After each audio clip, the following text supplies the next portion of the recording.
Welcome to the 7th session of our video। ये हमारा question practice का 7th session होगा। एज वी ऑल नो हमने microbiology की क्वेश्चन प्रैक्टिस सीरीज स्टार्ट की है और जैसे ही ये फिनिश हो जाती है हम सेल बायोलॉजी पे आने वाले हैं।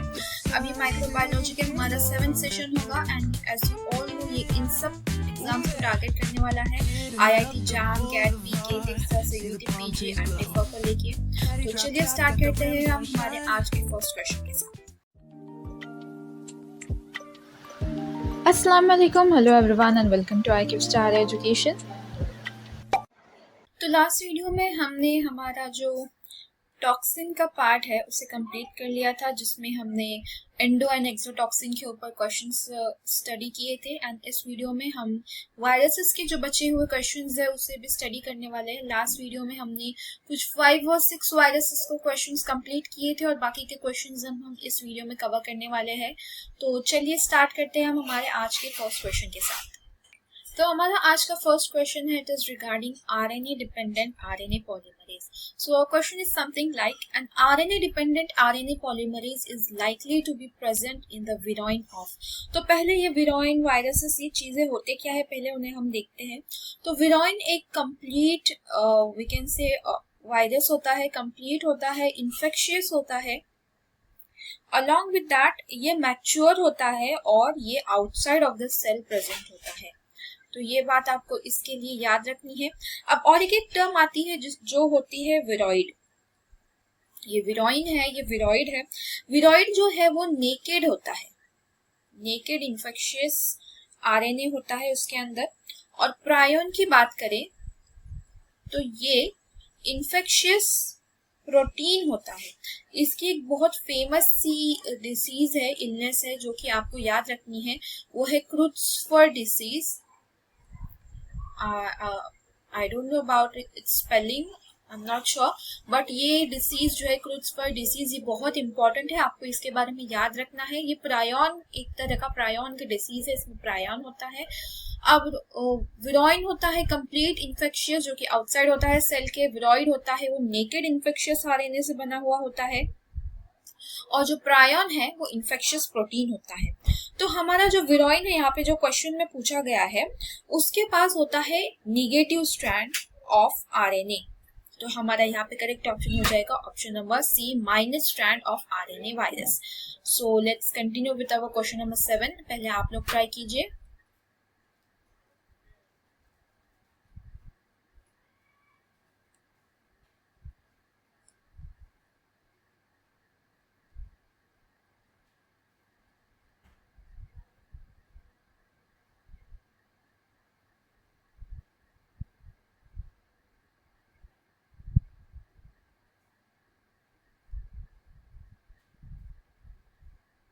Okay, so it is asking about an envelope. हमने लास्ट वीडियो में देखा था एनवेलप क्या होता है। एनवेलप एक प्रोटेक्टिव कवरिंग होती है। तो अब इधर पूछा गया है कि an envelope is acquired during which of the following steps.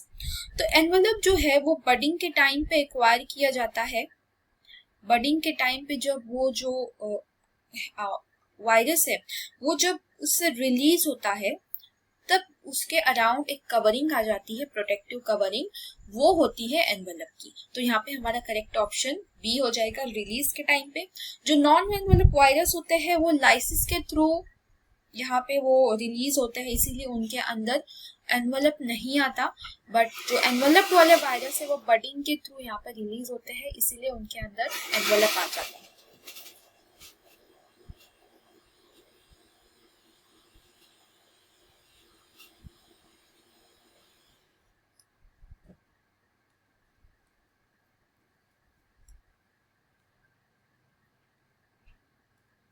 Coming to question number 8, virion is, हमने ऊपर ही देखा था विरोइन क्या होता है। तो विरोइन एक कंप्लीट मैच्योर इन्फेक्शियस वायरस होता है आउटसाइड ऑफ द सेल। तो फिर यहाँ पे हमारा ऑप्शन नंबर बी यहाँ पे हमारा आंसर हो जाएगा, which is complete infectious virus. Naked जो होता है वो हमने ऊपर देखा था, नेकेड जो होता है वो विरोइड होता है एंड जो हमारा प्रायोन होता है वो इन्फेक्शियस प्रोटीन होता है। तो इस तरीके से हमारा जो विरोइन के बारे में पूछा गया था वो ऑप्शन नंबर बी करेक्ट हो जाएगा। Coming to question number 9,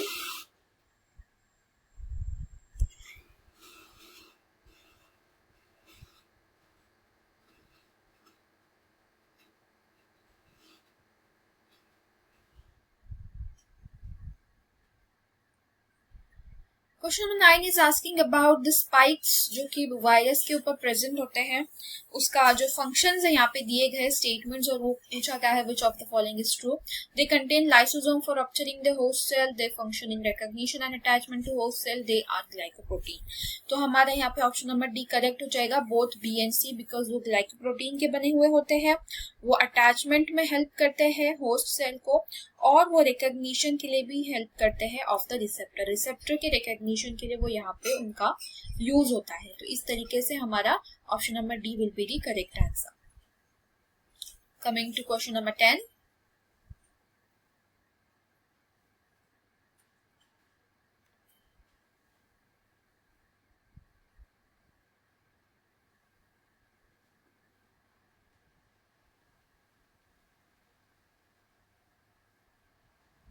see here they are talking about virus with RNA dependent RNA polymerase. तो इसका हम कैसे मतलब निकाल सकते हैं? किसी किसी को ये जो टर्म्स होते हैं उसमें बहुत कंफ्यूजन होता है, तो मैं आपको एक ट्रिक बता देती हूँ। सबसे पहले उसका लास्ट वर्ड हमें चेक करना है वो कौन सा पॉलीमरेज है, इफ इट इज RNA और whether it is DNA। RNA polymerase है तो वो RNA पॉलीमरेज के बारे में पूछ रहा है, और अगर DNA पॉलीमरेज है then it is asking about the DNA polymerase. तो यहाँ पे RNA पॉलीमरेज है तो यहाँ पे RNA पॉलीमरेज के बारे में पूछा गया है। RNA पॉलीमरेज RNA को यूज करके यहाँ पे उसका प्रोटीन का सिंथेसिस कर रहा है, इसलिए बोला गया है RNA dependent RNA polymerase. So a virus with RNA dependent RNA polymerase, तो यहाँ पे वो डबल स्ट्रैंडेड को बना नहीं रहा होगा, तो यहाँ पे हम डबल स्ट्रैंडेड DNA को यहाँ पे हम काट देंगे, और double stranded RNA from an RNA template. तो यहाँ पे RNA टेम्पलेट यूज हो रही है, ना कि DNA टेम्पलेट। तो इस तरीके से हमारा C भी कट हो जाएगा और हमारा करेक्ट ऑप्शन B हो जाएगा। आई होप सो आपको ये ट्रिक समझ में आ गई होगी। Let's move to our next question which is question number 11।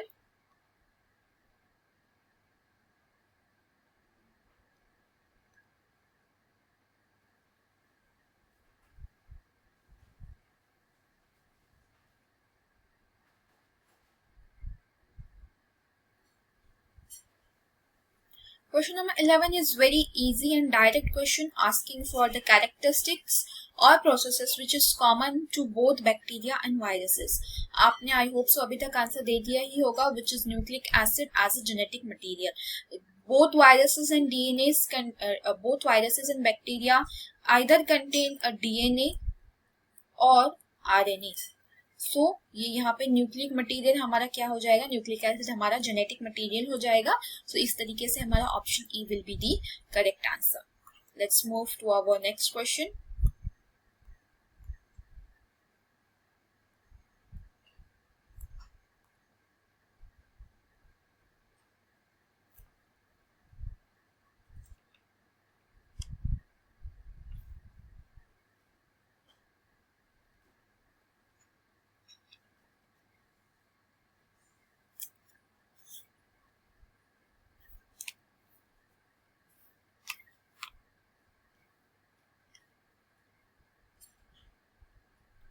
Question number 12 is something like RNA as a genetic material is found in which of the following organism।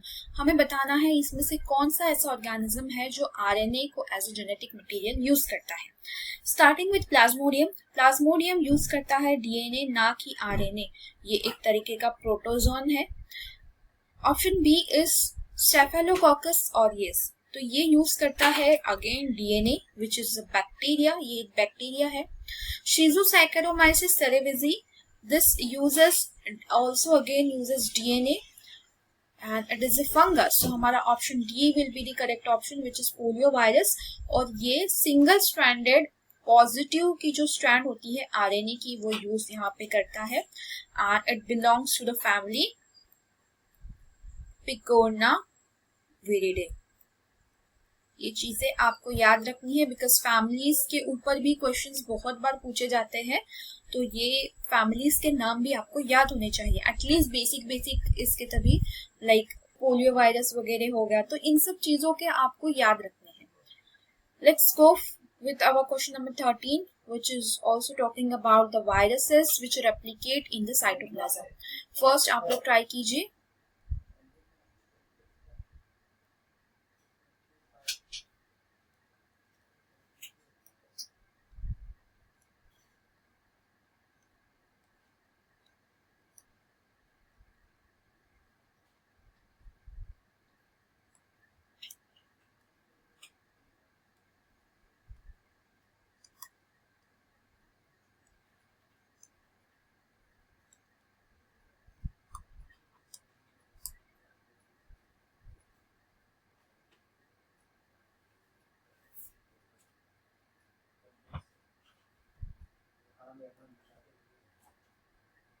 So our first virus is SV40.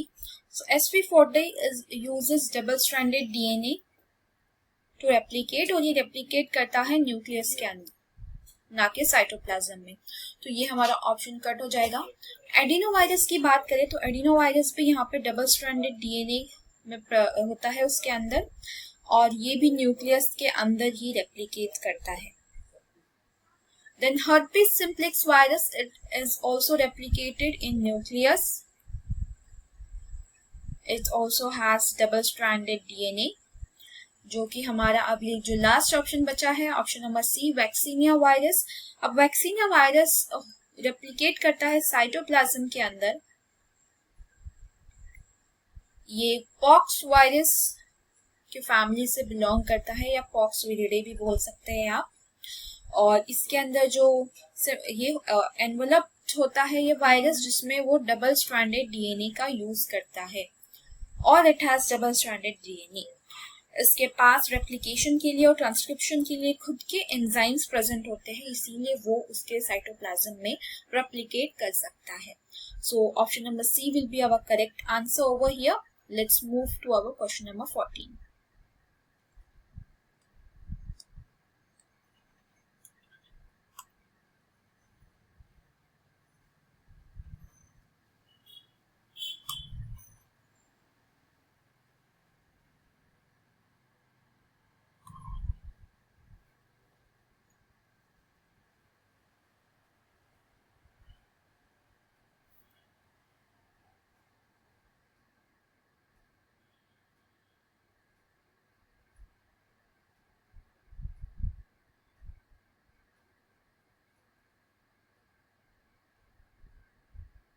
So our question number 14 is a very direct question asking about the bacteriophage M13. इसके पास कौन सा genetic material होता है?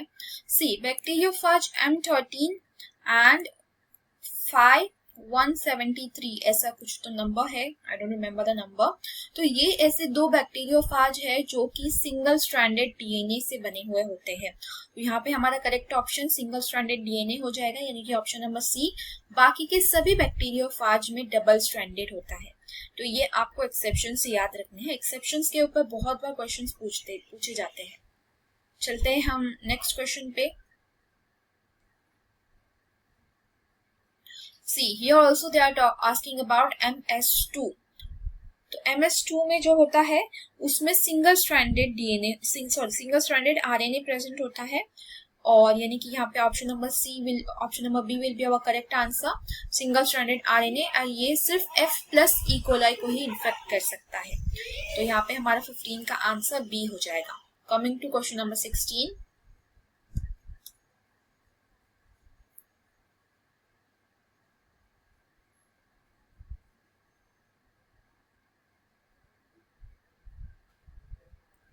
Question number 16 is also very direct question, और ये बहुत easy भी है।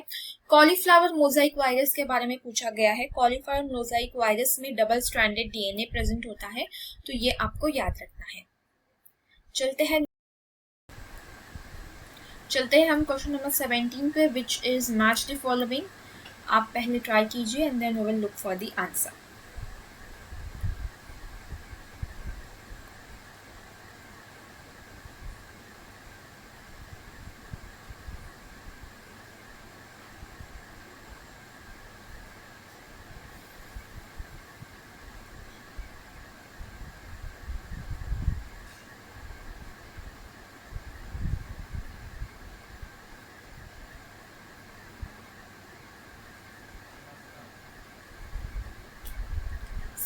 मैच द फॉलोइंग में आपको एक बेनिफिट मिलता है कि अगर आपको एक से दो भी ऑप्शंस के आंसर्स आते हो तो आप पूरा आंसर इजीली बता सकते हो।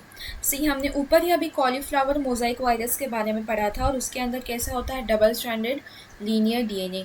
जैसे ही 3 का क्यू हो गया, यहाँ पे 3 का क्यू, ये ऑप्शन कट हो गया, 3 का पी, ये भी ऑप्शन कट हो गया, ये भी ऑप्शन कट हो गया, और हमारा इस तरीके से ऑप्शन ए हमारा करेक्ट ऑप्शन हो गया। बट फिर भी हम बाकी के ऑप्शंस को चेक कर लेते हैं।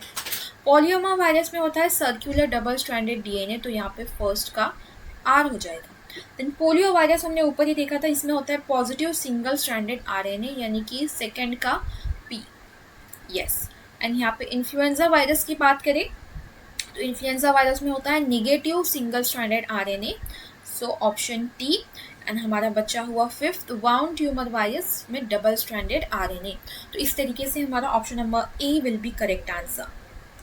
Let's move to our next question which is question number 18.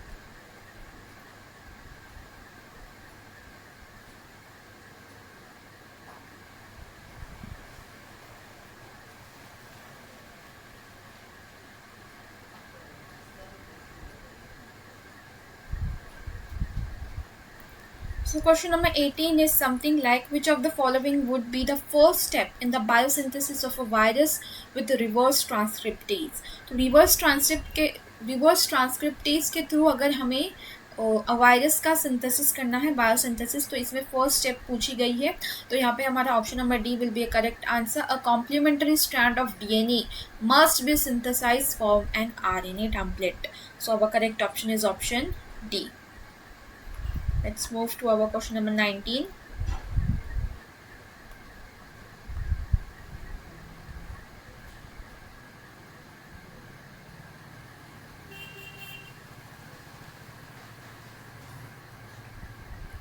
Here they are asking about the false statement. एक बार statements को read कर लेते हैं. Most bacteria are in nature are lysogens. Yes, it is true. तो हमारा ये option correct answer नहीं हो सकता. Lysogenic phages contain double stranded DNA. Yes, it's also true. तो ये भी हमारा आंसर नहीं हो सकता. Biosynthesis of DNA containing animal viruses occur in the nucleus. It is also true. तो ये भी हमारा आंसर नहीं हो सकता. बचा हमारा option number D which is TMV is a minus single stranded RNA virus. It is wrong because tobacco mosaic virus एक positive single stranded RNA virus है, ना कि नेगेटिव. तो हमारा करेक्ट ऑप्शन नंबर डी हो जाएगा. Coming to our last question, question number 20. पहले आप ट्राई कीजिए.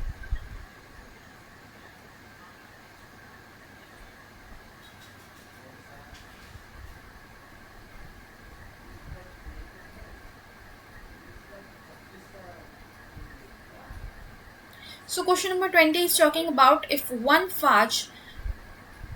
one lambda phage infects a bacterium lysogenic for lambda, which one of the following will probably happen? So question यहाँ पे कैसा पूछा गया है, एक वायरस है, एक लैम्ब्डा फाज का वायरस है और ये ऑलरेडी एक लैम्ब्डा वाले इसको इन्फेक्ट कर रहा है, तो क्या हो सकता है इसका पॉसिबल रिजल्ट, तो ये आपको बताना है. इसका आंसर आप कमेंट कीजिए एंड लेट्स सी किस किस के करेक्ट ऑप्शंस आते हैं. एक बार ट्राई कीजिए आप लोग एंड ये भी कमेंट कीजिए कि आज के सेशंस में आपके कितने करेक्ट क्वेश्चंस हुए हैं. And thanks for watching. Next video में हम बाकी के क्वेश्चंस को कवर करेंगे और जल्दी हम यहाँ पे हमारा सेल बायो का भी हमारा यूनिट स्टार्ट कर देंगे, बिकॉज ये भी यूनिट ऑलमोस्ट कंप्लीट हो गया, ऑलमोस्ट कवर हो गया है एंड इसके सभी क्वेश्चंस हमने परफॉर्म कर लिए हैं, सॉल्व कर लिए हैं, अच्छे से प्रैक्टिस कर ली है. 1 से 2 सेशंस लगेंगे और 1 से 2 सेशंस के बाद हम यहाँ पे हमारा सेल बायोलॉजी भी स्टार्ट करेंगे. आई होप सो आपको आज के क्वेश्चन समझ में आ गए होंगे.